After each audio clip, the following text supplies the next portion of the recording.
That's a proper sound check, Spencer Sutherland. I love it, my guy. Round of applause. I know there's very few of us in the room here, but this is my brother from another mother. Hey. Man, we go back, Spence. Good to see you, man. And Good how to have you see been, too, bro?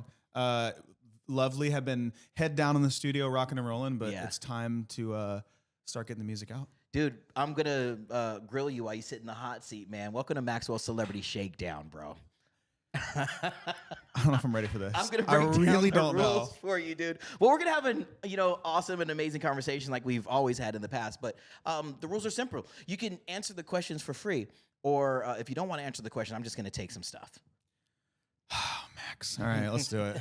But I will call me the Robin Hood of radio. I will give it to one of your super fans. All right. Okay, that's great. Yeah. That makes me feel better. So I'm not going to keep it for myself, but Yeah. I know because I've been a part of the fandom for a while that sure have. and they adore you. So first and foremost, let's start with that, man. What do the fans mean to you? Because it's been a journey, and I know so many day ones are showing up at day 25 right now, dude. How's it feel for you? Well, it's crazy because like a lot of artists don't have these. Yeah, I mean, they support everything that I do. Yeah. Every post, every show, every piece of merch, every song, and it's just, I mean, it's. I'm so lucky to have especially those core group of people.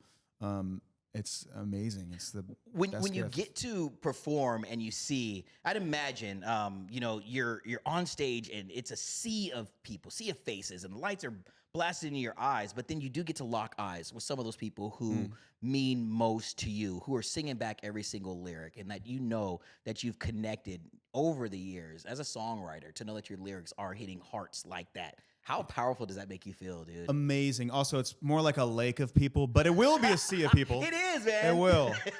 It's the best. It's like Michigan. I don't even like to say that state up north, to be honest, but it's a pretty damn big lake. That's OH. Let's give them that. I-O. I'm with you, dog. But, to have it be a lot of folks, I mean, not to cut you off, but, yeah, to really look out and connect with so many people. It's that's why you do this, is to help people through a tough day or celebrate with them. Or that's the point of making an album, making music, is to do that. And so it's truly the best job in the world. I know a lot of people say that, but and it's been cool because it's been an evolution of styles as you've been growing as an artist, man. I mean, I know you do that, but it's because you saw my first style. I saw the ripped jeans. I saw the in the skin tight. We were right there with you though. I was on the same boat, man. We Wear go the back. jeggings.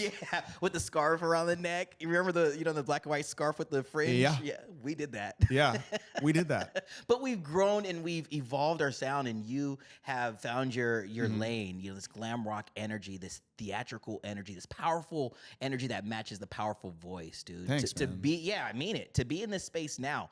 Tell us about the evolution of Spencer, bro.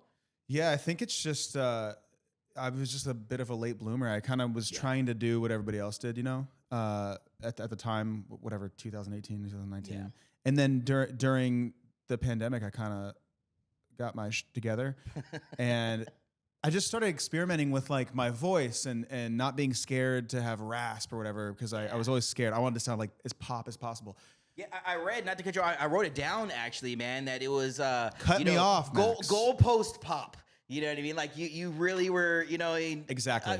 You were kind of thinking man, I like this person. I really emulate what they're doing. I can do that. But then when you found, the pandemic came around, At some point you gotta be truly yourself. And some people don't really get to, they don't figure it out. And I'm so lucky that I did. And it was kind of through like TikTok and Reels and everything, posting, and if people liked something about what I was doing, it gave me confidence to start doing it more. And then next thing you know, I'm wearing a fur coat in Trader Joe's and life's good. The first pair of bell bottoms, bro. What was it like when you were like, yo, let me rock these? And then it became, man. Did I tell you that story? No, you haven't. Yeah, so I wore them at home for TikToks, and then when we started being able to go out and go to restaurants and stuff, I was literally going to Trader Joe's, and I was like, I'm gonna wear these bell bottoms to Trader Joe's. I'm so nervous right now, and they're high waisted, And I walk down the street, and I see this dad age guy look at me. Yeah. And I pass him, and he goes, "Hey," and I go, "Oh man, here we go." And he goes, "Bring him back, man.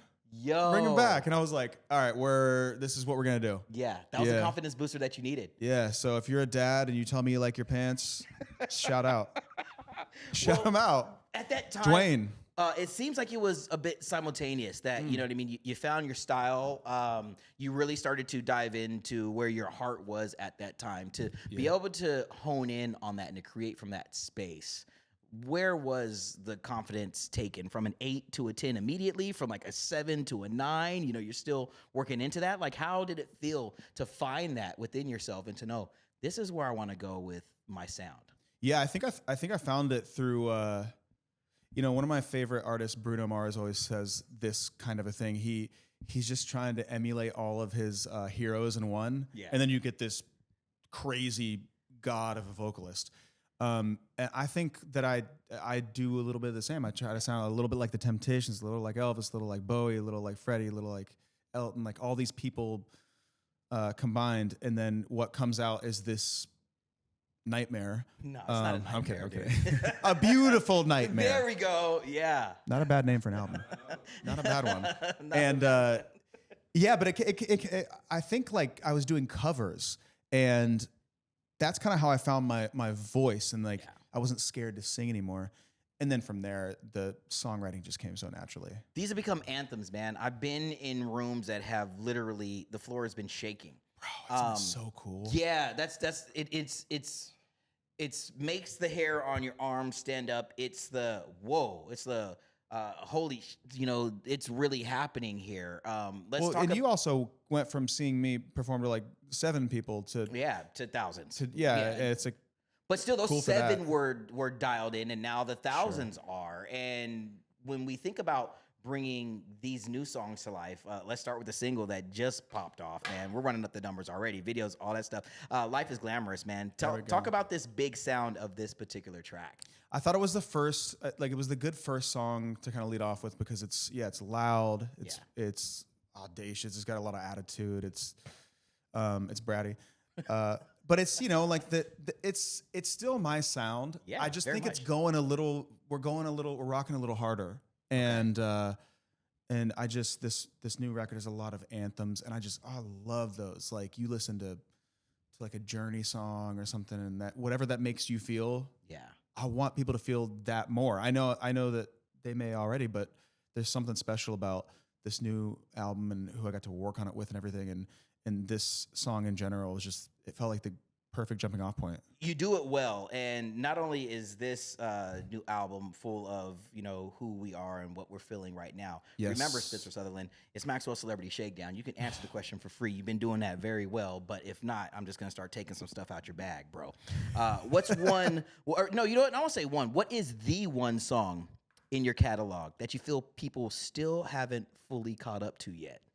Love this question. The song Outrun the Feeling. It was on my first album. Okay. And I feel like it's like one of the best songs that I've ever written. It's like it has kind of like an 80s feel to it. And I think it's incredible.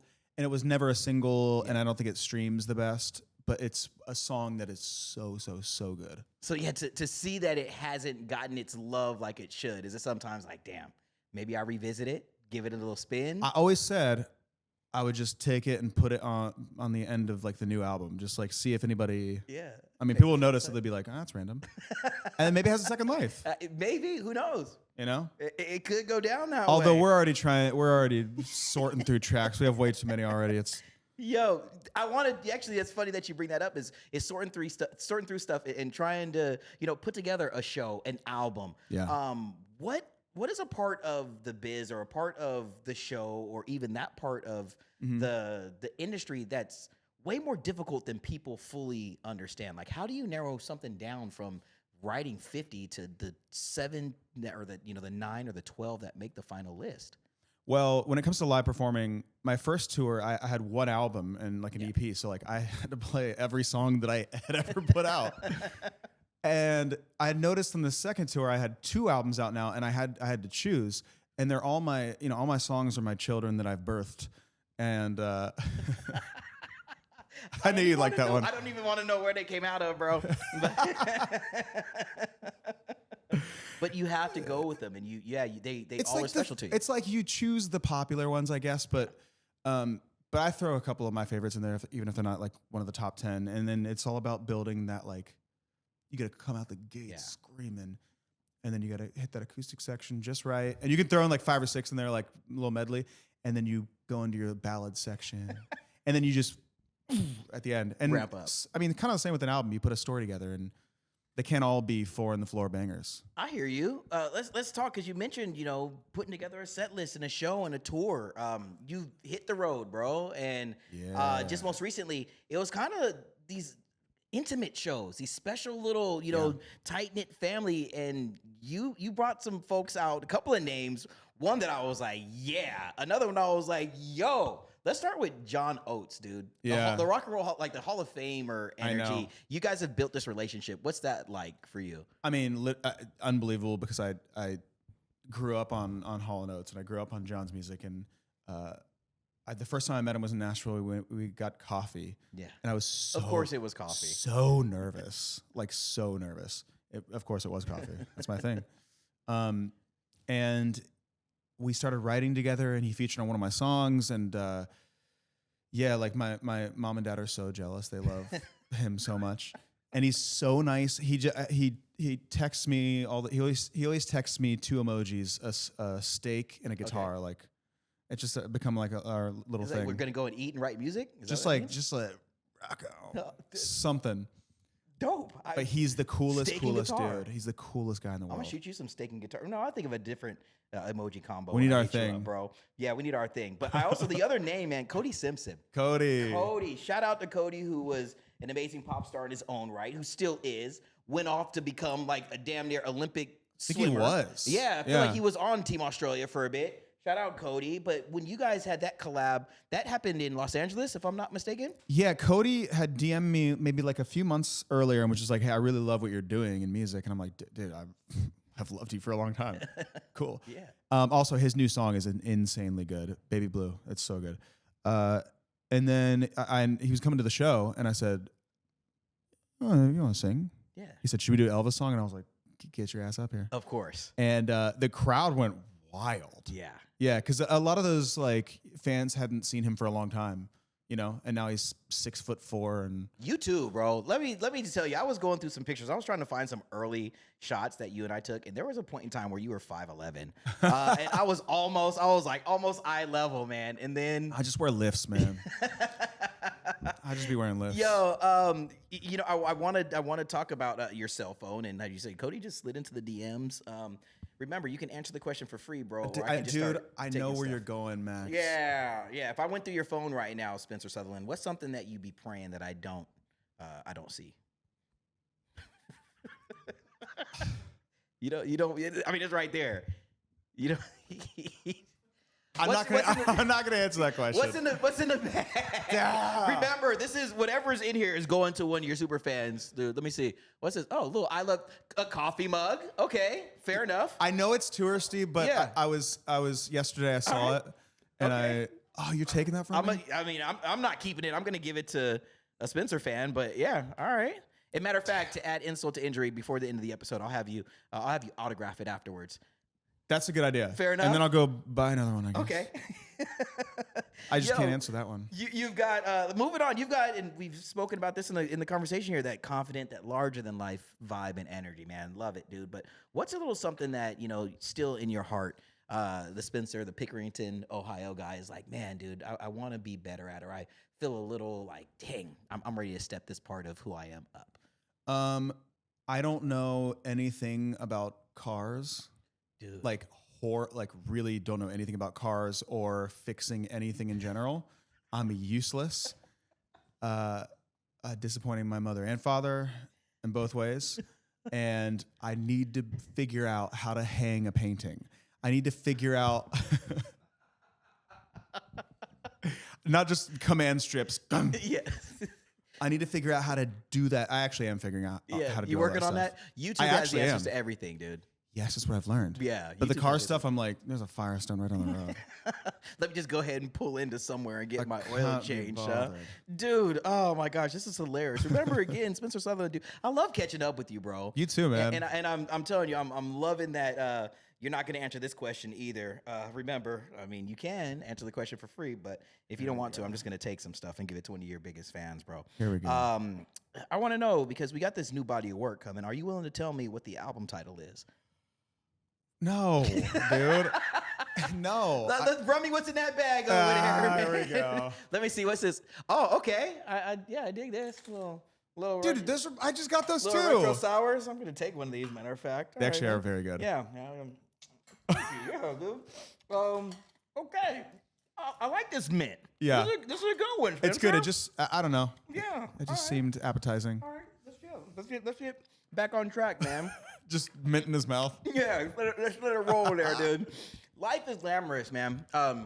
As this song, I want to, as we start to put a ball in the conversation here, talk about like why, and you said a little bit why this one kind of is the one that leads the way. But is it safe to say that, and you said this a little bit as well, that the full album kind of has that same type of vibe to it? Gosh, to have this one be the one that has run the numbers just right out the gate, how proud are you of such a big song like this, such a song that connects to be the one that really sets up what the album's gonna feel like? Dude, I genuinely think that we don't have enough like anthemic music. Like there was a time I feel like where like there's a bunch of anthems coming out, of course in the 80s, but like the 2010s, like there was some crazy, like all that Panic at the Disco stuff, like all that, like, you know, that Bastille song, that Pompeii song. Oh my gosh, dude. It's not like so chanty, but it just like has that feeling of like heart. And this one kind of is, you know, it's about making everything glamorous. It's about making like, it literally is about wearing a fur jacket to Trader Joe's. I'm serious. Why not? Why not? It's like celebrating everything in life, every little thing. You know, like you had a good day, then get a piece of coconut cream pie. Yeah, whatever. Just treat yourself. This is a treat yourself song. This is a treat yourself song. Don't dude. cheat yourself. Treat yourself. Exactly.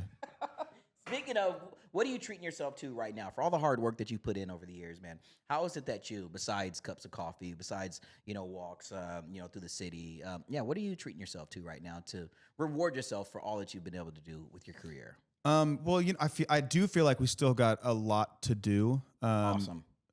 The thing I do like after a big tour, is I go, I have like a day of the worst eating you could ever imagine because I try to keep it pretty tight. Yeah. I mean, it's bad. Well, yeah. What's your perfect meal? Because I can run one down for you too. You go for it, and I'll go for it. After this drama tour, that I just got. I mean, I got off whatever a year ago. Yeah. I had 3 gourmet burgers, 2 sides of fries, a piece of pizza, like a big New York slice, and for some reason a breakfast sandwich at like 7 p.m. Why not? And then I went to Trader Joe's. Dude, I'm just plugging Trader Joe's this whole time. I live close to one. Run him that check, Trader Joe's. Come on, y'all can make that happen. And I ended it with some cinnamon rolls. Let's go. And I mean, my stomach hurt so bad, but it was worth it. It was worth it. Yeah, you have to. I'm gonna tell you, I'm a Chick-fil-A sandwich type of a dude. Then I'll follow it up with some McDonald's fries. You know. Oh, interesting. I'll do that. And then there was a point in time where, and you'll recognize the you know, the vivid imagery here in Columbus, Ohio. There was a corner that had the Chick-fil-A. It had the McDonald's. It was in New Albany, where I lived. Shout out New Albany. Then I would hit with some Skyline chili. I would do that. All right. Then I mean there was a Raisin Cane's. Their sweet tea is the best, and I get a slice of toast. You would do like all. We would make the little. So I feel you. So and that would be, and then for dessert, what did we have? We had no, was it a Bluebell ice cream joint that was there for a little bit? Oh, I know what you're talking about. Yeah. I can't remember what the ice cream. And it wasn't Jenny's. Shout out Jenny's, Columbus, Ohio, also. Yep. But I would top it off with some ice cream. So yeah, I understand the idea of treating yourself. I'm like a volume guy too. Like I just want the most that I can get. Indulge, dude. Yeah, that's my indulge. That's my treat. That's my treat yourself section of this show. I want to wrap things up here with you, brother, by just saying how immensely proud I am that we have had these conversations throughout the course and over the course of, you know, almost a decade now. And every time I think we've chatted and it's been like, I'm going to see you and we're going to talk about leveling up. And each time it's been that. So I haven't fully been able to express to you just how excited I am to watch you continue to build your brand, to come into your own, to hear every single vocal, to at points in time turn on to Netflix and see you sitting there at #1 with Victoria Justice for a while. Like, it's been so many cool things that you've been able to do that I'm just so immensely proud to be able to humble brag and call you my friend. Dude, you're the best in the business. You always have been. The first time we met, you just like took a cold DM from me. I didn't have any music out. I went and sat with you in the studio. Yep. And the old one. and I just listened to you do your radio show, and then we just hung out. I didn't show you music. You just hung out with me, and you've always been the best dude in the world, and I just appreciate you more than you know as a friend and all the support you've given. You didn't have to say that, Spencer, but I'm gonna hit you with one last question. What are you telling? You said I had to tell you that. And then you said that I'm gonna reach into that bag. You're gonna Venmo me because we're also friends with my dude Josh Martinez down the hall. Who do you like better, myself or Josh Martinez? You, Max. You lie. But anyways, this is my all right. Reaching that back. Give it up, Spencer Sutherland. The song, sing it loud. Run those numbers up. Life is glamour. I can't hit the high notes like that. You. Might be the right key, actually. Was it? No, it was a little high. Yeah. Spencer Sutherland in the building. This Maxwell Celebrity Shakedown. Woo! Peace out.